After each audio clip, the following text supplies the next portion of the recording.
ನನ್ನ ಹೆಸರು ಶಿವಪ್ರೀತ್. ನಾನು 4ನೇ ತರಗತಿ ಓದುತ್ತಾ ಇದ್ದೇನೆ. ನಾನು ಸ್ವಾಮಿ ವಿವೇಕಾನಂದ ಅವರ ಬಗ್ಗೆ ಒಂದು ಭಾಷಣ ಹೇಳಲು ಬಯಸುತ್ತೇನೆ. ಸನಾತನ ಹಿಂದೂ ಧರ್ಮ ಮತ್ತು ಸಂಸ್ಕೃತಿಯ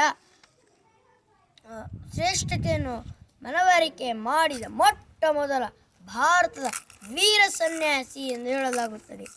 ಯಾವ ಒಬ್ಬ ವೀರ ಸಂತನಿಗೂ ಸಹ ಅಷ್ಟೊಂದು ಜನನ ಸಂಭ್ರಮವಿರಲಿಲ್ಲ, ಏಕೆಂದರೆ ಅವರು ಜನಿಸಿದ್ದು ಸಂಕ್ರಾಂತಿಯ ಸಂದರ್ಭದಲ್ಲಿ.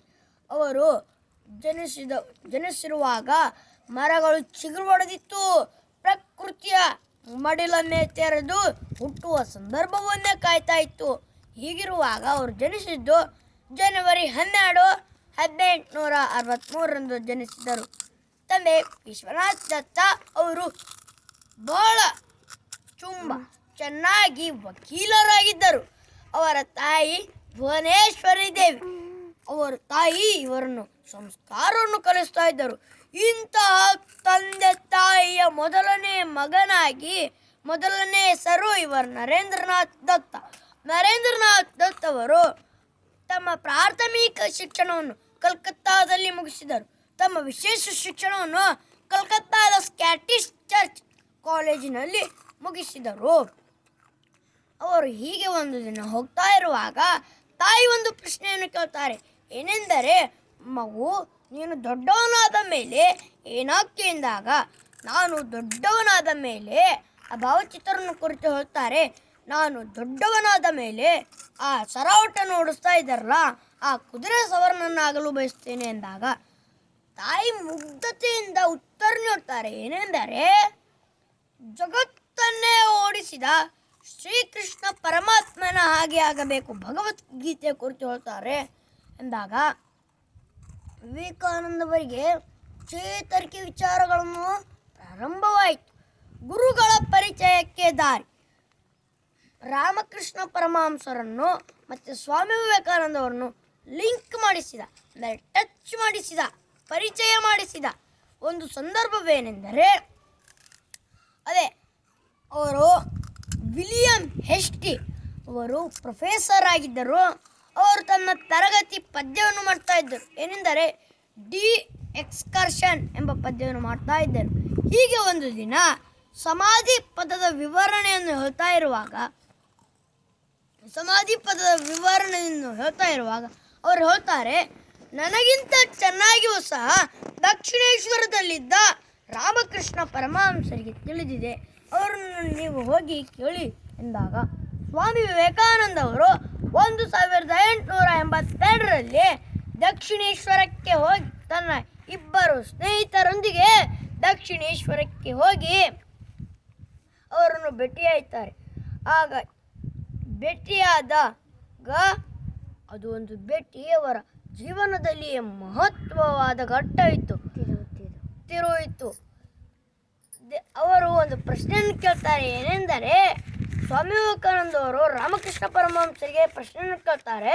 ಏನೆಂದರೆ, ನೀವು ದೇವರನ್ನು ನೋಡಿದ್ದೀರಿ, ದೇವರನ್ನು ನೀವು ವರವನ್ನು ಕೇಳಿದ್ದೀರಿ ಎಂದಾಗ ಅವರು ಮುಗುಳ್ನಗೆಯಲ್ಲಿ ನಗ್ತಾರೆ. ಹೇಗೆಂದರೆ, ನಾನು ಒಂದು ಮಾತನ್ನು ಹೇಳ್ತೇನೆ, ಜನರು ಹೆಣ್ಣು ಹೊಣ್ಣು ಮಣ್ಣಿಗಾಗಿ ಚಿಂತಿಸುತ್ತಾರೆ, ಹಂಬಲಿಸುತ್ತಾರೆ. ದೇವರಿಗಾಗಿ ಯಾರು ಚಿಂತಿಸುತ್ತಾರೋ, ಯಾರು ಹಂಬಲಿಸುತ್ತಾರೋ ಅವರೇ ದೇವರನ್ನು ನೋಡಲು ಸಾಧ್ಯ ಎಂದು ಹೇಳ್ತಾರೆ. ರಾಮಕೃಷ್ಣ ಪರಮಹಂಸರು ಹೇಳಿಕೆ, ವಿವೇಕಾನಂದರ ಅಭಿಪ್ರಾಯ, ನೀನು ತಡವಾಗಿ ಬಂದ್ಬಿಟ್ಟೆ, ನೀನು ಸಾಕ್ಷಾತ್ ನಾರಾಯಣನ ಅವತಾರ, ಜನರನ್ನು ಸಂಕಟದಿಂದ ದೂರೀಕರಿಸಲು ಬಂದವನು ನೀನು ಎಂದಾಗ ಅವರು ಪತ್ರಿಕೆಯನ್ನು ಬರಿತಾ ಇದ್ದರು. ಏನೆಂದರೆ, ಪ್ರಬುದ್ಧ ಭಾರತ ಇಂಗ್ಲಿಷ್ ಭಾಷೆಯಲ್ಲಿ ಪ್ರಕಟವಾಗ್ತಿತ್ತು, ಉದ್ಬೋಧನೆ ಬಂಗಾಲಿ ಭಾಷೆಯಲ್ಲಿ ಪ್ರಕಟವಾಗ್ತಿತ್ತು.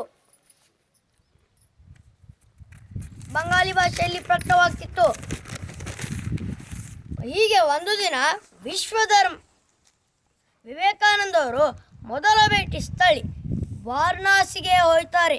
ಎಷ್ಟರಲ್ಲಿ ಎಂದರೆ 1888ರಲ್ಲಿ ವಾರಣಾಸಿಗೆ ಹೋಗ್ತಾರೆ. ಕಾರಣ, ಅಲ್ಲಿ ಬುದ್ಧನು ಜನಿಸಿದ ಮಹತ್ವವನ್ನು ತಿಳಿಯಲು ಮತ್ತು ಆ ಮಣ್ಣಿನ ಶಕ್ತಿಯನ್ನು ತಿಳಿಯಲು ಮತ್ತು ಶಂಕರಾಚಾರ್ಯರು ಹುಟ್ಟಿದ ಶಂಕರಾಚಾರ್ಯರ ವಿವರಣೆ ತಿಳಿಯಲು ಹೋಗ್ತಾರೆ. ವಿಶ್ವಧರ್ಮ ಸಮ್ಮೇಳನ ಅದು 1893ರಲ್ಲಿ ನಡೆಯುತ್ತದೆ. ಚಿಕಾಗೋದ ಕೊಲಂಬಿಕ್ಸ್ ಹಾಲ್ನಲ್ಲಿ ನಡೆಯುತ್ತದೆ. ಆಗ ಅವರು ಏನೆಂದು ಭಾಷಣ ಮಾಡ್ತಾರೆ ಎಂದರೆ ಸಿಸ್ಟರ್ ಆಗ ಆ ಭಾಷಣ ಮಾಡುವ ಮುನ್ನ ಒಂದು ಘಟನೆ ನಡೆಯುತ್ತದೆ. ಏನೆಂದರೆ ಅಮೇರಿಕಾದ ಒಬ್ಬ ಪತ್ರಕರ್ತ ಬಂದು ಕೇಳ್ತಾನೆ. ಆ ಪುಸ್ತಕಗಳನ್ನು ತೆಗೆದುಕೊಂಡು ಭಗವದ್ಗೀತೆಯನ್ನು ಕೆಳಗಡೆ ಇಟ್ಟಿದ್ದರು. ಆಗ ಬಂದು ಕೇಳ್ತಾರೆ, ನಿಮ್ಮ ಭಗವದ್ಗೀತೆಯನ್ನು, ನಿಮ್ಮ ಧರ್ಮಗ್ರಂಥವನ್ನು ಕೆಳಗಡೆ ಇಟ್ಟಿದ್ದಾರೆ, ನಿಮಗೆ ಕೊನೆಯದಾಗಿ ಭಾಷಣವನ್ನು ಕೊಡ್ತಾರೆ ಎಂದಾಗ ಅವರು ಹೇಳ್ತಾರೆ ಮುಗ್ಧತೆಯಿಂದ, ನೀವು ನನ್ನ ಧರ್ಮಗ್ರಂಥ ಭಗವದ್ಗೀತೆಯನ್ನು ಕೆಳಗಡೆ ಇಟ್ಟು ಭಾಳ ಚೆನ್ನಾಗಿ ಮಾಡಿದ್ದೀರಿ. ಏಕೆಂದರೆ ನನ್ನ ಭಗವದ್ಗೀತೆಯನ್ನು ತೆಗೆದರೆ ಎಲ್ಲ ಪುಸ್ತಕಗಳು ಬೀಳುತ್ತವೆ ಎಂದು ಹೇಳಿದಾಗ ಆಗ ಭಾಷಣ ಹೇಳುವ ಅವಧಿ ಬಂತು. ಎಷ್ಟು ಕಷ್ಟಗಳನ್ನು ಕೊಟ್ಟರು ಸಹ ಅವರು ಏನೆಂದು ಹೇಳ್ತಾರೆ ಎಂದರೆ sisters and brothers of America ಎಂದು ಹೇಳಿದಾಗ 2 ನಿಮಿಷಗಳವರೆಗೆ ಚಪ್ಪಾಳೆಯನ್ನು ತಟ್ಟಿದರು.